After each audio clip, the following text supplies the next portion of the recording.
Diane Lee from Teach Pre-K, and right now my office is full of my favorite fine motor um, little toys, tools, and things that we use to strengthen these little hands and fingers of our children. I need to get this stuff out of my office and back into my classroom, and school starts in 2 weeks. So I'm hoping you don't hear too much construction noise in the background, but I got to get this done. So I'm just going to power through it. Fine motor work is so important. We're going to do everything with our hands as we get older, and for the kids to be able to write their name, to be able to really develop that great hand-eye coordination that they're going to need for using the computer and all the materials they're going to be using in the future. They need to have some really great fine motor skills.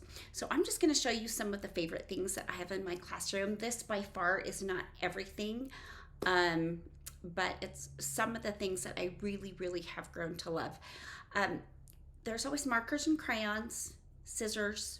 Those are like tippy top. Play-Doh for sure. If you are not using Play-Doh at least once a week with your kids, you've got to start. Find any activities you can. There's tons of Play-Doh mats out there that are really great. There's Geoboards. Oh my gosh, that's another thing. Geoboards are fabulous. I think I took all those back to school already, so I don't have those to show you, but those are super fun. But I'm going to kind of go through some things that I use a lot and just work my way through everything that's here on my desk. So, like I said, scissors are really important, but these are really great. There are these little scissors scoops, and I have 2 different kinds. They're just like scissors. They've got a small hole and a bigger hole. So your thumb goes in one and your fingers go in the other. These are great for using at the sensory bin, maybe for scooping up Pom Poms in a big bowl or something. They've got little holes on both ends, so if you had water beads or something in the water, they could like fish for something in the water and all the water would run out. This would be really fun to do like a little treasure hunt with like some gems and some water and stuff. But I just got these. I'm super excited to use these this next year. I just really liked them. They looked pretty sturdy. I've had these for a long time. They came with a little kit called a Scuba Bug kit, but they're the same. They've got little holes on each end. They work like scissors. And yeah, these are fabulous. I mostly use these in the sensory bin.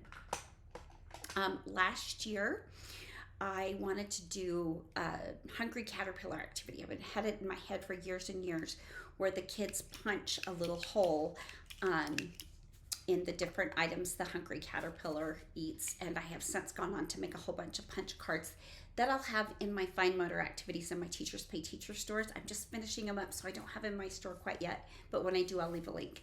But I found these Boss Stitch Easy Squeeze hole punches. They are so great for little kids. They're a really good size for their small hands, and they are so easy. Look at that. See? They can just punch holes all day, and kids love using hole punches. I bought another set of 4 of these to have at my writing center that I'll just rotate in and out just to give the kids some different things to do at the writing center. But I know I used to love working a hole punch when I was a little kid, and things don't change. Kids love these. So this is a Boss Stitch Easy Squeeze. I'm going to leave a link to this and as many of these things that I can in my description, so you can find them on Amazon.com.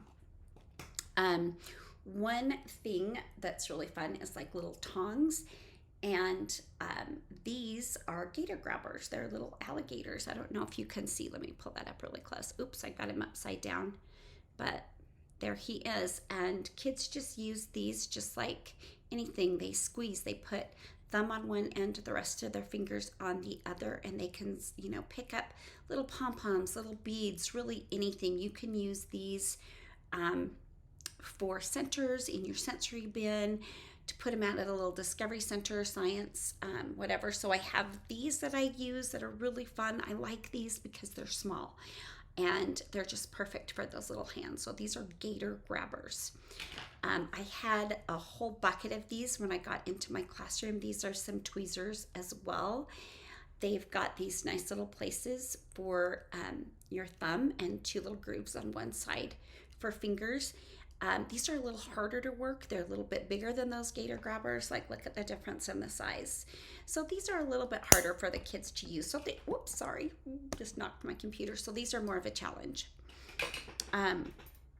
Another thing that I just got this year, that's another like little squeezy tong, and I've seen them and I was kind of like, what is this? But these are these tri-grip tongs, and I'm gonna pick up a little chapstick with these. Ooh, too slippery, but ta-da! These would be great in your sensory bin. They'd be great at your science center. They'd be great like picking up little alphabet letters, anything you need, but they kind of really work the same muscles and the same idea as a pencil grip. So these are great for practicing pencil grip. One of my favorite things that I found are these silicone hand tongs. They come in a big kit like this. This is 6 of them. Yeah, they're mini tongs. I have little mitten ones that I use for Christmas time in the winter. But these are great because these little silicone hands are they're a little bit sticky, so they're grippy. So I'm going to try to pick up that same chapstick. So that same chapstick that was so hard for me to pick up was a lot easier because these have more grip with that silicone on the end. And again, they're a nice size. If the kids grip down here, they really, really can work those tiny muscles in their hands. And they like them because they're like little fingers. And, you know, I always just want to pinch them with it, but I avoid that because I don't want them walking around pinching their friends. So those I love, love, love.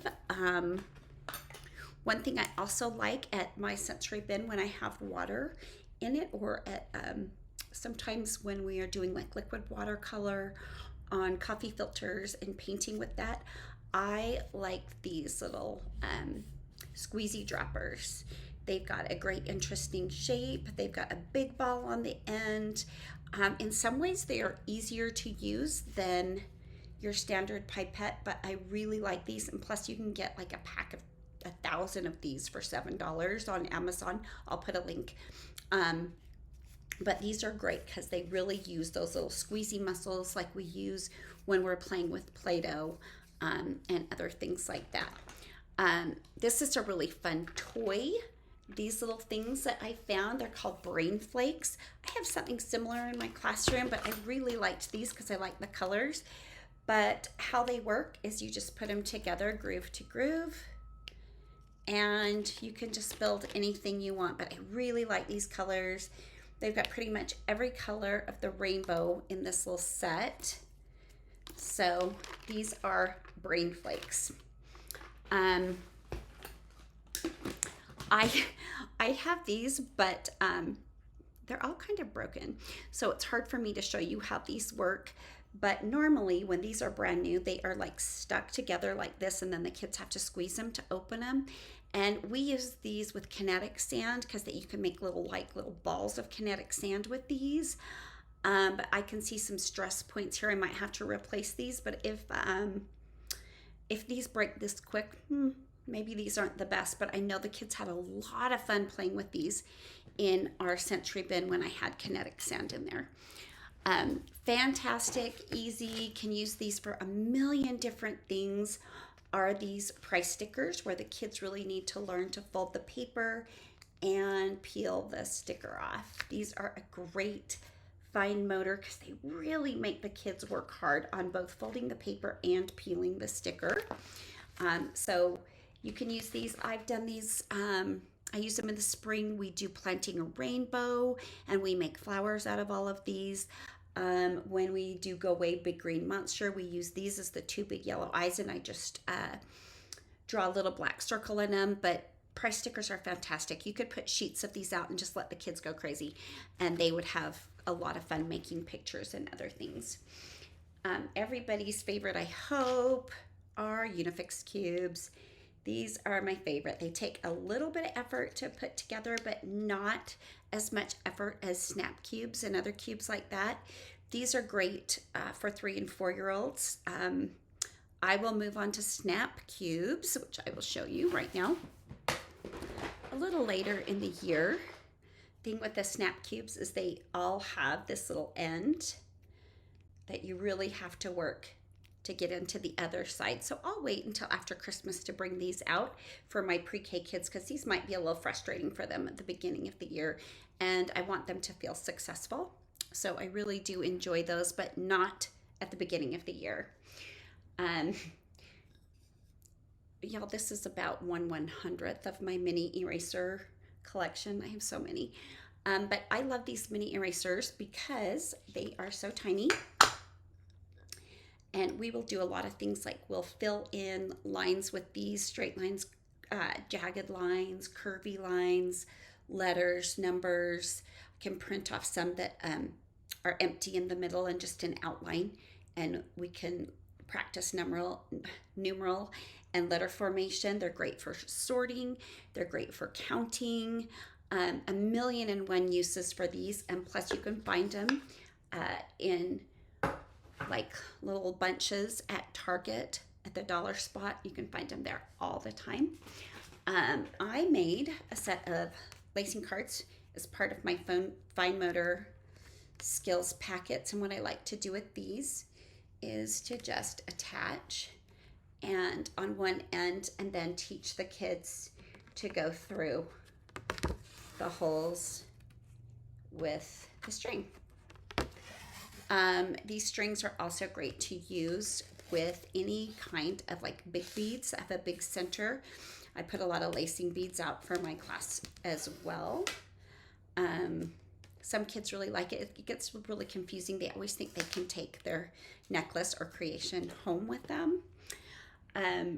Tried and true, super inexpensive clothespins.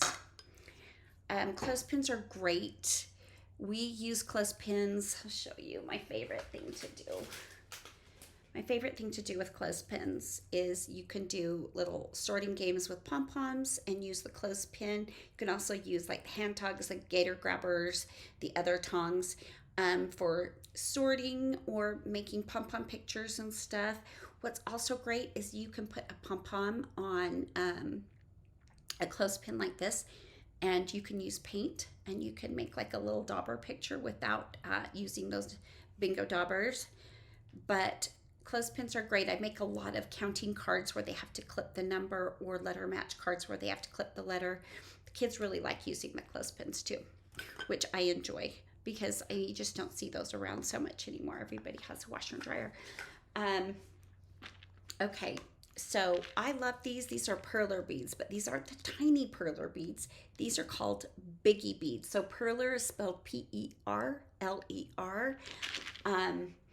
They come in these huge tubs. You can get them at Michael's. You can get them on Amazon. Probably any little hobby store. Hold on, I gotta get up real quick. I forgot to grab something.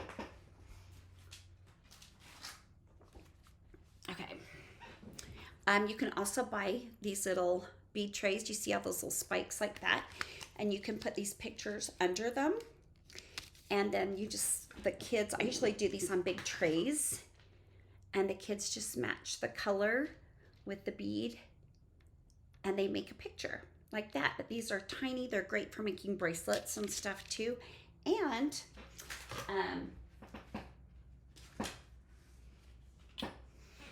I am going to have little perler Biggie Bead pattern cards in all of my fine motor resources on Teachers Pay Teachers, which I hope I will get my back to school one up tomorrow, which would be August 3rd, 2nd, 3rd maybe. Anyway, just in time for the first back to school sale. It actually started today, but I have so many products that I don't have on Teachers Pay Teachers yet. But these are fantastic. My kiddos love those. But those are some great fine motor activities. Geoboards are fantastic. Like I said, anything with beads. I love to do pony beads and pipe cleaners. There's so many things that you can do, but remember to try to fit any fine motor tools in with any of the other centers that you're doing. So one thing that I like to do is, like, maybe with counting games, have them count that many pom poms into something. So I'm adding a little fine motor instead of just like using our hands, which is still good, but add one more thing, make it just a little bit more of a challenge for your kiddos. I also like to do relay races where you pick up a pom pom, you bring it over, put it in another bucket, give it to a friend, they do the same thing. Things like that. There's so many things you can think of. Just always remember, get out of your box and open your mind, and you can just layer so many standards. That's the beauty of early childhood. You can layer up to 5 or 6 standards into every single activity that you do. I know that was really, really fast, and I'll leave links to everything in my description.